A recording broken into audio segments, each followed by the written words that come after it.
এখন রাতের বেলা আমরা রাতের দিকে রুটি খাই।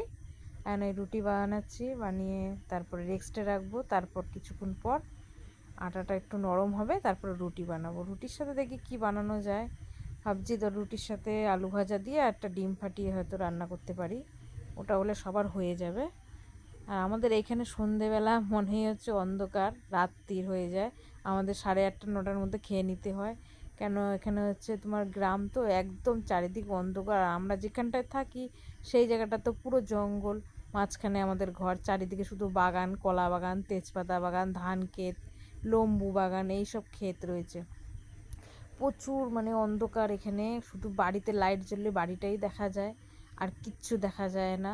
মানে বাইরে বেরোতেও যেন ভয় লাগে। আর শিয়াল তো উঠোনে উঠে ডাকে, একটুখানি দরজা দিলে শিয়াল উঠোনের সামনে এসে ডাকাডাকি করবে। আর আমাদের তো বলেইছি, আমাদের সেই জুতোর ফিতে শিয়ালে শুধু কামড়ে কামড়ে চলে যায়। আমাদের জুতো মানে বাইরে রাখা যায় না, বাইরে রাখলে জুতোর ফিতে কেটে দিয়ে চলে যায়। এটা আমি নতুন দেখলাম, আগে জানতাম যে কুকুরে নয় ছিঁড়ে নি জুতো ছিঁড়ে নিয়ে যায়। আর এখন দেখছি শিয়ালে জুতো ছিঁড়ে নিয়ে যাচ্ছে।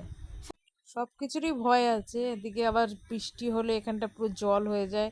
আমাদের রাস্তা তো দেখেইছি, পুরো মাঠের উপর থেকে যেতে হয়, দুটো তিনটে কলা গাছ পাতিয়ে পাতিয়ে যেতে হয়। বর্ষা হলে যেমন জোক তেমন সাপ, প্রচুর জোক এখানে, প্রচুর জোক। মানে একটু পা দিলেই ঘাসের মাথায় মাথায় জোক ল্যাক ল্যাক করে। একদিন পারলে ভিডিও করে আমি দেখাবো।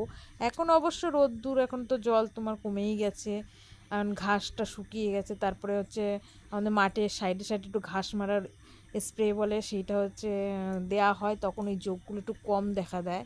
কিন্তু বৃষ্টি হলে কি হয়, আবার সেই জোক দেখা দেয়। আমাদের কলপাড়ে জোক চলে আসে, বাথরুমে জোক থাকে, বারান্দায় জোক চলে আসে। প্রচুর জোক আমাদের এখানে, প্রচুর জোক।